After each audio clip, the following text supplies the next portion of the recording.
So us all know that grinders should sound like this. But this one sounds like this.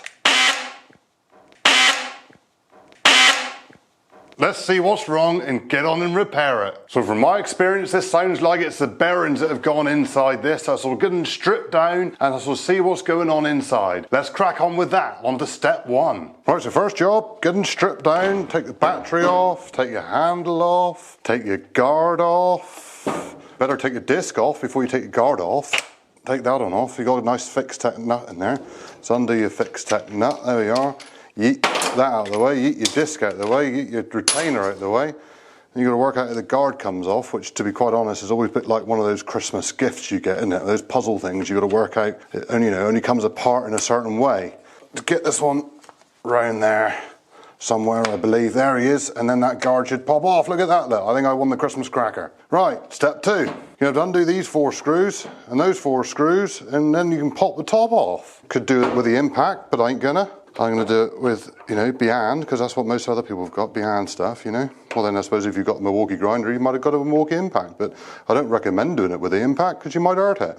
Looking after those washers, because they've got little washers in there, see, little sprung washers that hold them in there, so you don't lose 8. Look after them. So once you've undone those 4, pop that one up, and you come there. Inspect everything as you go along, but that all looks all right in there. So you've got gears on there, it's always full of grease. And then that little pinion gear down there goes onto that gear there to make it go vroom, vroom, vroom, vroom and go round. And then you can get now to these 4 screws. These 4 beautiful screws here. 1, 2, 3, 4. It's the same torque as T20. All right, keep going. Undo another one. Oh, what a booty job. And then that's number 4.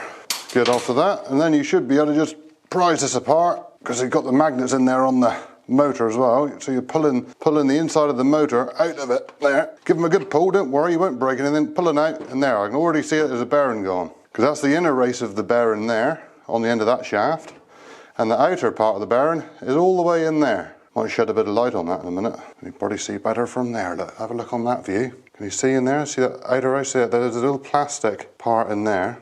So if you look down my hole, you'll be able to see that there's a little circle of metal down there on the outside of the plastic. Well, that's actually the outside of the bearing. So this has got to get that one out in a minute before it's fit a new bearing in there. And then on this one here, this has got the inner race of the bearings. That's the inner race of the bearing there on that shaft, so we're going to have to pull that one off as well. So, no, that's good news. And to be fair, the bearing inside that one, there's another bearing inside that head in there, he feels absolutely fine.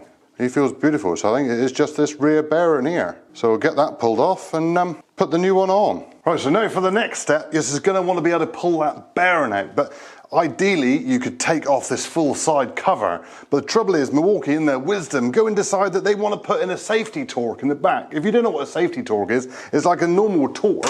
Your star bits, as some people call them, but they've got a hole in the middle, and the hole is to be able to make it safety, so you can't get them out easily. Most people haven't got them, so we're going to try and do it without having to take that apart, but I might regret that in a minute, so let's try and pull it out first.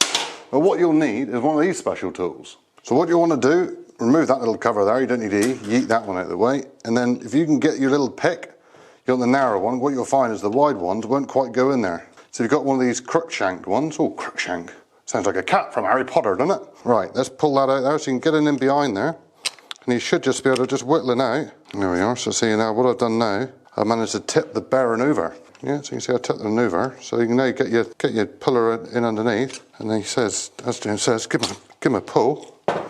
And there's your race on the end of your pick. Nice and easy, nice and simple, get it out. The harder bit, now I tell you, is getting that bearing back in again. It's not as easy as getting it back in as it is getting it out. On the end of your motor, you're going to pull that one off there as well, which that might be the harder job, but we'll give it a whirl to start with, nice and easy. Right, so now you're going to want to be able to pull off this main shaft down through here. So you've got to get to that bottom bearing, but you don't want to be able to pry on the actual main aluminium casting. You can take this shaft out. The good news about that is we can also check the bigger bearing, which is in the middle here, while this is in there. So first of all, we've got to get that nut unscrewed, which is a bit of a nightmare because how do you hold that while unscrewing that nut? Well, the best way to do it, I find, is put this in a vise. So you've got a bit of brass bit on the bottom. Don't grip onto the outside of the magnet, but put it on there. It'll sit there nicely. You don't squeeze the wrong place, obviously. Not too tight, just so it's nipped. And then you grab a 10mm spanner, well, 3/8 will do. There we go, and then you can just undo that. There you go. He isn't too tight, there isn't too much torque on it. And you can just undo that one, and just see if that thing, you see he's nice and slack now. Undo that one. You should probably clear out all this grease here first, but you could just go round and round, I suppose. Oh, look at that. Could do that. That's a new way of doing it. Pull it up. There he is. These all off now. Pull it off nice and gently there. There we go. And leave those two just sat in the top of the casing out of the way. So you can sit that one back out of the way. Got a bit of discharge on the end of your spanner. Or you can just wipe it off, can you? Don't worry if you've hurt this little bit of brass there. That isn't going to make any difference. Let's take us over to the other vise and get this other bearing bit knocked off. Right, so now this has got this fix in the chuck. You've got the inner race of the bearing just in there on the jaws of the vise. Have your punch and just gradually knock that out. What you don't want to do is let that fall on the floor. So once you get a little ways, just hold it up. You'll just see that last little bit come out. There he is. That's the inner race of the bearing all sorted. Right, then, me booties, now you got that side of things sorted, you're going to want to check the bearing in the end of this one as well, because while it's all apart, you might as well replace it if you've got it, or at least check it to make sure it's okay, because there's always going to be a bit of play in this one if there was in the other one. It's quite easy. What you want to do is just watch you don't lose your nut and pinion out the end. So have a nice little hook, take them out with a hook there, look, there they are. Oh, beautiful. Might stick in there with a bit of grease. Pop they down there somewhere nice and clean so you don't lose them. Right, then in the end of here, this has got some more little Torx. T20 in there as well, so you can undo that. There's only the bearing holder in there. There we go. That's your bearing holder out the way. See down there, and there's your little bearing in there, look. So as I've got the spare bearing, I shall pop that one out and pop the new one in. Probably just put that flat on the bench like so, and then have your punch. There he is, and he'll just pop out to our side. Pretty much the same as any other bearing, really. There we are, there's the old bearing. There we are. Give that a good clean while this is in there. Because know what grinders do, grinders make mess. Right, let's find some new bearings then. Oh look, here's two I made earlier. Part number for this one, 681337001. Right, pop that in. This little bearing here is a 608 RS. Let's go, right, let's pop this in. There we go, they won't take very much to get in there, he says. There we are, give him a little nudge. There we are, right, this is where you're going to want to open your vise up. You've got two flat bits on your housing. So you want to rest them on your vise, because obviously you're not going to be able to rest that anywhere else, are you? Don't tighten it, you just want it to sit there. There we go. And you want something nice and flat to bang on the top. A nice, right size impact socket. What you want that to sit on the outside of the bearing, not onto the bearing seal. And knock that one in nice and straight. It won't take very much to go in there. There we are. Yeah, that all looks very good to me. And it spins on the inside, better check that bit on us. Right, so now it's time to put the little bearing on the other end. So again, same principle, put that on top there. And then what you'll want is your nut from the other end, which goes in your head up here. And just screw that on a little bit, because then you want to put this on the back of your vise. Heavy on the back. And that is that. It's really difficult to hold a socket on those there to knock those in, or another little bit of bar. So yeah, if you use your ball end of your hammer to knock that in, it'll go in absolutely fine. Now take your nut back off of that end, put this one back together. So again, this goes back in exactly the same way it came out. So it goes up through the bearing there. Give it a little push. There's hardly any traction on the inside race of that bearing. He just sits in there. And it's about the same amount of play as there was when I took it out. So yeah, that bearing didn't really need replacing, but as I was in here, I'd done it anyway. Now let's get this pinion gear back in there now. Pop that back in first. These looks are ideal because you can hold it without trying to get your fingers in there out the way.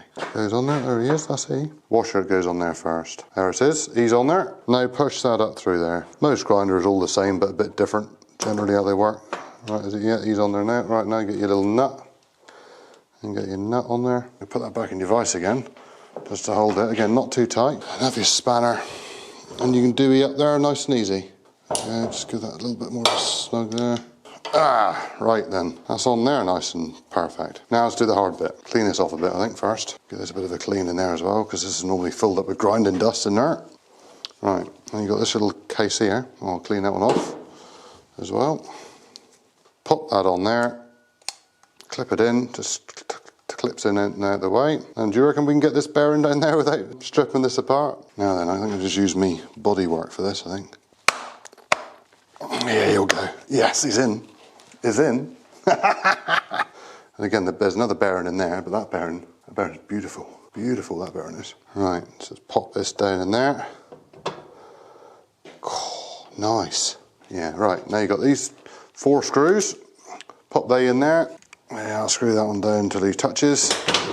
That's all 4 now. Right, so now opposite corners again. Right, 4 screws up here now. Don't forget they got those little sprung washers. So sprung washers on there. Pop them in like so, and wind them up. Look at this. Perfect. Again, opposite corners. 4. Right. Proof's in the pudding, they say. So it's time to pop battery in. What noise do you reckon it's going to make? Do you reckon it's going to go? Right, let's have a comparison. This one sounds like this. Okay, sounds good. This one sounds like... Sounds right to me.